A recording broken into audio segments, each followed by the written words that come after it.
PC Vishnunath എന്ന ഞാൻ നിയമം വഴി സ്ഥാപിതമായ ഭാരതത്തിന്റെ ഭരണഘടനയോട് നിർവ്യാജമായ വിശ്വസ്തതയും കൂറും പുലർത്തുമെന്നും ഞാൻ ഭാരതത്തിന്റെ പരമാധികാരവും അഖണ്ഡതയും നിലനിർത്തുമെന്നും ഞാൻ കേരള സംസ്ഥാനത്തെ ഒരു മന്ത്രി എന്ന നിലയിലുള്ള എന്റെ കർത്തവ്യങ്ങൾ വിശ്വസ്തയോടും മനസ്സാക്ഷിയെ മുൻനിർത്തിയും നിർവഹിക്കുമെന്നും ഭരണഘടനയും നിയമവും അനുസരിച്ച് ഭീതിയോ പക്ഷപാതമോ പ്രീതിയോ വിദ്വേഷമോ കൂടാതെ എല്ലാ തരത്തിലുള്ള ജനങ്ങൾക്കും നീതി ചെയ്യുമെന്നും ദൈവത്തിന്റെ നാമത്തിൽ സത്യം ചെയ്യുന്നു. ഞാൻ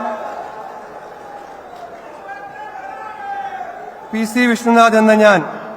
കേരള സംസ്ഥാനത്തെ ഒരു മന്ത്രി എന്ന നിലയിൽ എന്റെ പരിഗണനയിൽ കൊണ്ടുവരുന്നതോ എന്റെ അറിവിൽ വരുന്നതോ ആയ ഏതെങ്കിലും വിഷയം അങ്ങനെയുള്ള മന്ത്രി എന്ന നിലയിലുള്ള എന്റെ കർത്തവ്യങ്ങളുടെ മുറപ്രകാരമുള്ള നിർവഹണത്തിന്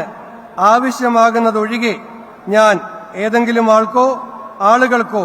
നേരിട്ടോ നേരിട്ടല്ലാതെയോ അറിയിച്ചു കൊടുക്കുകയോ വെളിപ്പെടുത്തി കൊടുക്കുകയോ ചെയ്യുകയില്ലെന്ന് ദൈവത്തിന്റെ നാമത്തിൽ സത്യം ചെയ്യുന്നു.